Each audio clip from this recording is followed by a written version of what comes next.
Everyone, this is Jake here at whatever, where we talk about whatever. But today's segment is men's mental health. I haven't done this in probably a good 2 or 3 weeks, and it was to my detriment, ultimately, to be completely honest, because my communication suffered pretty significantly over that period of time.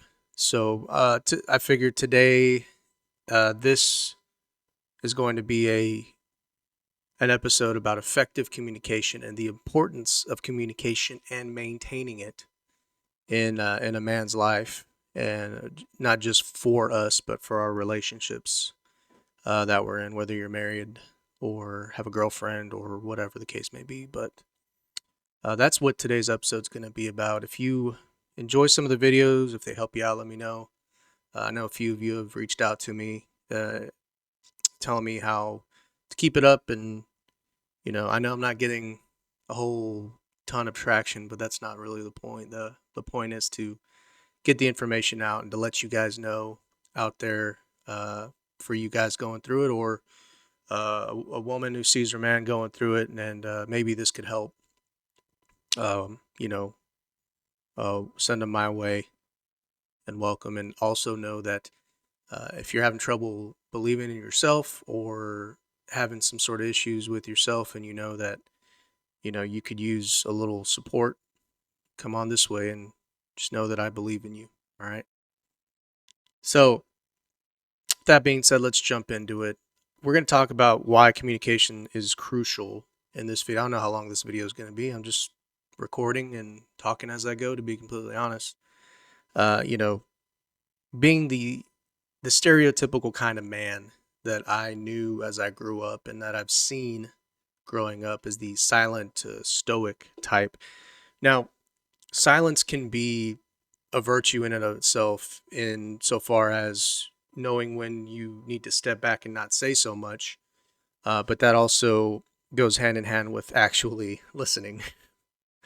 All right. So, we as men, and I know this personally, we as men, when we hear somebody going through something, or maybe my wife, like say my wife's talking to me about something and she's telling me a problem, and in my head, instead of, I'm listening, but I'm not totally. I'm already trying to fix whatever it is she's talking about, or maybe possibly come up with some sort of a solution, depending on what it is, right? Um, so sometimes that aspect can be, good at finding a good balance between being the silent, stoic type of person, and and differentiating that and using that effectively, and also stepping back and actually listening. Sometimes I get those confused myself, to be completely honest, and then I've caught myself quite a few times just trying to figure it out. Even though I myself, when I'm telling somebody about a problem or an issue, I tend to go into it and not really. I haven't really formulated a plan. I usually wing it, and I go to A to K to P to Z to X, and then I finally end up with a whole alphabet when I could have just gone from A to Z and just told them the whole problem, rather than taking them through Middle Earth to get to Mordor. If anybody knows that reference, but so yeah, that's just kind of how I would open with it, and breaking that kind of a stereotype. It's crucial, because I've made the mistake in the past of not saying a whole lot, not contributing too much to the conversations. I didn't have a whole lot to say. I would hold back what I really felt and what I wanted to say. Um, there's a whole lot of things, and that really has to do with me just being in my own head and uncomfortable with communication in general. That breaking out of that, we have to get rid of that stereotype, where we just keep to ourselves, and also for fear of maybe they'll use it against us. In all reality, if you are vulnerable, and they have asked you to be vulnerable, whoever it is, right? So then you show your vulnerable side, and then at some point they just use it against you, maybe for no reason. I don't know what the situation would be. And then they decide to use that against you, then it says a lot more about them than it says about you, to be honest. You were vulnerable with them.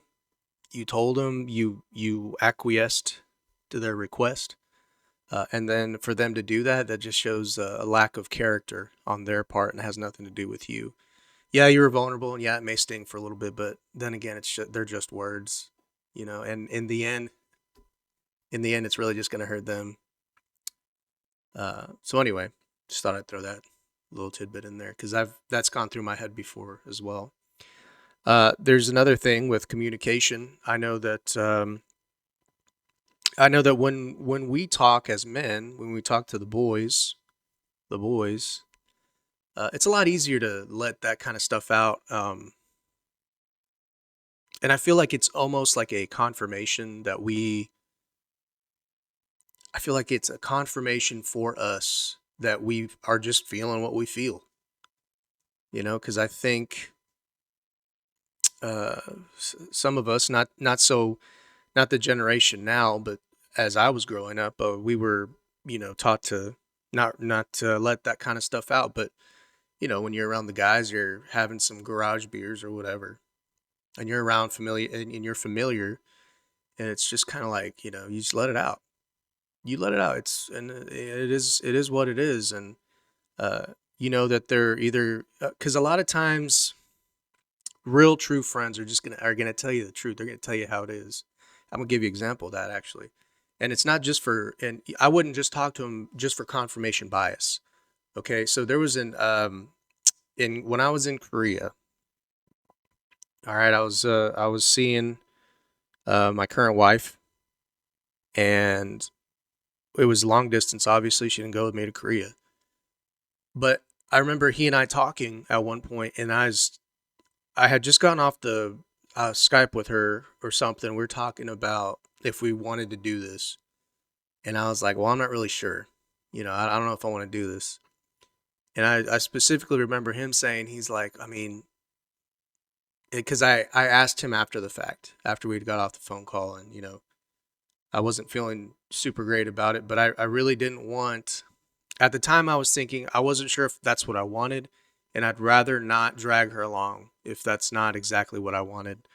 And then there was an exchange, and I felt even worse, but it had nothing to do with heartbreak or anything. It was somewhat vindictive. It felt like anyway, but so he told me, he's like, look, but if you're not exactly sure about this and you walk away now, then you're gonna keep walking away for the rest of your life because you're gonna keep hitting the same scenario over and over, and you're going to run away. And that's some sound advice from my buddy. And so he talked me out of, he wasn't just telling me like, oh yeah, you're right. Yeah, who needs her or whatever the case may be, right? But he was encouraging about the relationship, and so he talked me, into it, um, and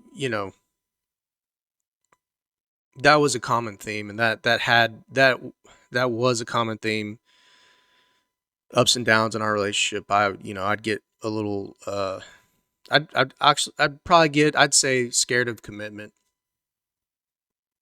to be, if I'm being completely honest, so I would jump out of the relationship again. I'd be doing my own thing, and I would try and justify that when in reality I missed her, you know.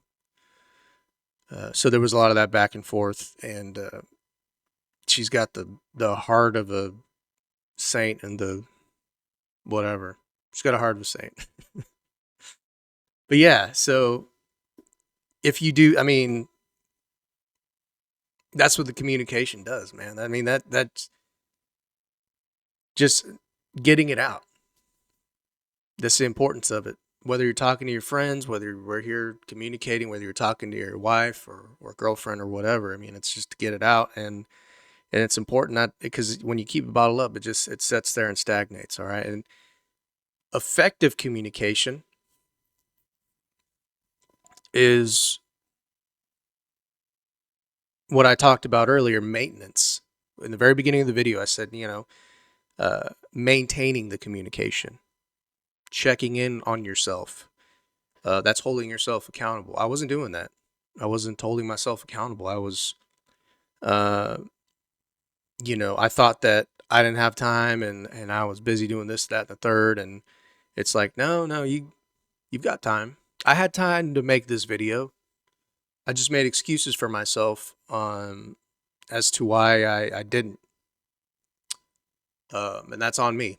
All right. So I'm not sitting over here preaching to anybody, because obviously I mess up.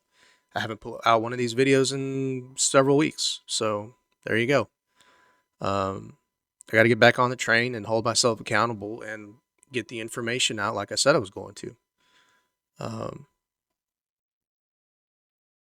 So we'll move on to the next subject real quick. So this would lead, obviously, maintenance, keep maintaining your effective communication.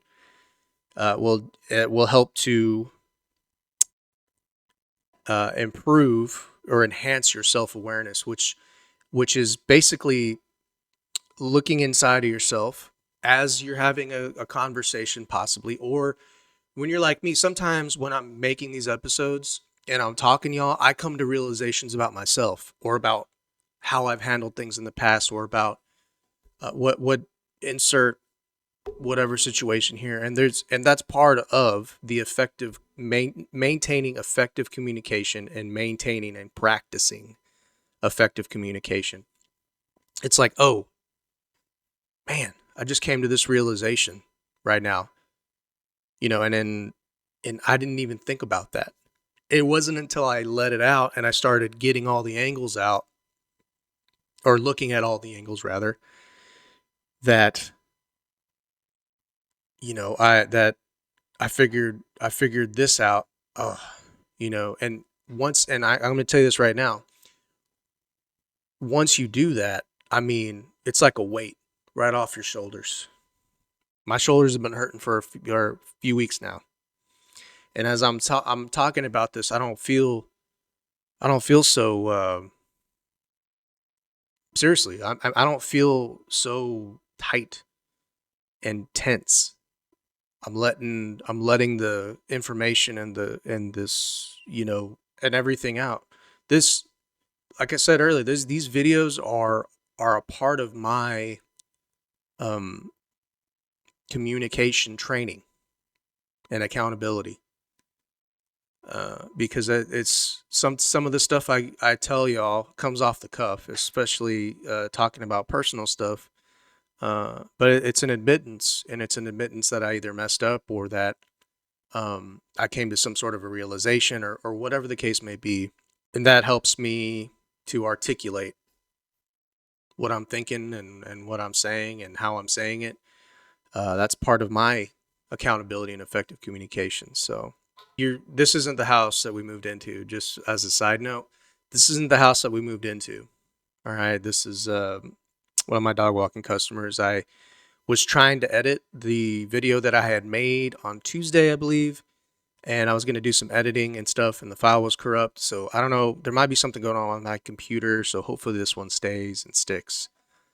I cannot stress to you how important maintaining your communication and effectively communicating is to us as men. I used to think not saying much and holding back and all this other stuff was good for me, because nobody's going to see the card, my hand and all this whatever.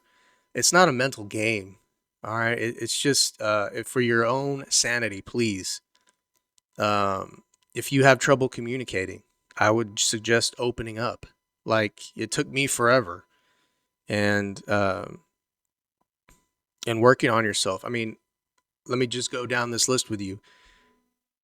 What I have written down here. All right. So, breaking these societal stereotypes, starting to work on your communication improves your mental health. And I just talked about the self awareness. It's a snowball. It's going to help your emotional and romantic intimacy and relationships, conflict resolution, how you become more self aware. Therefore, you're more articulate. So you feel a lot better when you are in the middle of a conflict. You can resolve it, or you can step back, like I said earlier, and you can listen. Learn to listen. All right, listen to understand rather than listen to respond or just listen to solve a problem. All right. And I think I've said this before in another video. When somebody asks you a question, and this is what sometimes I'm bad at. Somebody asks you a question and you're like a knee-jerk reaction is just to respond rather than just being thoughtful, right? Just because you take a second, maybe you could even say, and I think I said this last time too, hang on, just give me a minute. Let me formulate. Let me think about that and respond to you real quick. Take a second, gather your thoughts, because like I said, I'm not trying to go from A to K to M to, I'm just going from A to Z. All right. So conflict resolutions, that's one. Supporting your partner. I mean, and I'm telling you, it's a snowball. You're going to be a lot better at communicating and strengthening bonds between you and your friends. This in turn is going to help prevent loneliness. I mean, saying what you need, right? There's a lot of times where, I've seen a lot of videos where it's like men don't need much, and we really don't need much. All right, but the stuff that we do need, which is not much, all right, I could write on one of those small note cards what I need. I don't think I'm heard when I'm saying it. The same way I'm sure women feel. But, you know, and even when I do say it, it's on their terms and in their head probably. I said it. I needed to say it apparently. And in all honesty, because my communication skills have been lacking, I've made some mistakes too. So there it is. And this is how I end it pretty much every time. All right. If you are feeling any sort of way about communication, if you're having issues with it, if you're uncomfortable expressing yourself or talking to anybody in general, you can reach out. I'll talk to you. I'll listen, or just listen if that's what you need. All right. But don't wait. Don't wait to resolve these issues. I waited years and years and over a decade um, to seriously take this to the next level, to be a better version of myself. And then when I slack, when I try and make excuses for myself, it doesn't end well. So consistency in this and accountability is what's going to take you to the top in communication. I want you to know that I believe in you. I know you can do it. I hope you enjoyed this episode, this podcast, or if you're watching the video on YouTube, like and subscribe if you liked it, and you got some sort of value out of it. I hope you did. A lot of this I'm talking from right here, aside from some of these notes that I have, but they're just bullet points, and I kind of roll from there. So I will have links on the bottom to some of the resources that I use or that I've used, and some of the channels that I watch or listen to, and they've helped me immensely in figuring myself out and figuring out what I need and what I need to be doing to be a better me. So, and then like I said, if you need to reach out and you just need someone to listen, just reach out, man. I got you. All right. This felt really good to make. Got a lot of tension on my shoulders. It's close to Valentine's Day. I know it's just one single day. You should be telling your partner you love them every day. But make that day count. Had some bumpy issues the last few days, but I think it'll all come together. Valentine's Day, and looking forward to it. So until the next video, I hope you all enjoyed it. I hope you gleaned something from it, and I will see you all on the next one. I hope you all have a great rest of your week. Take care. Bye.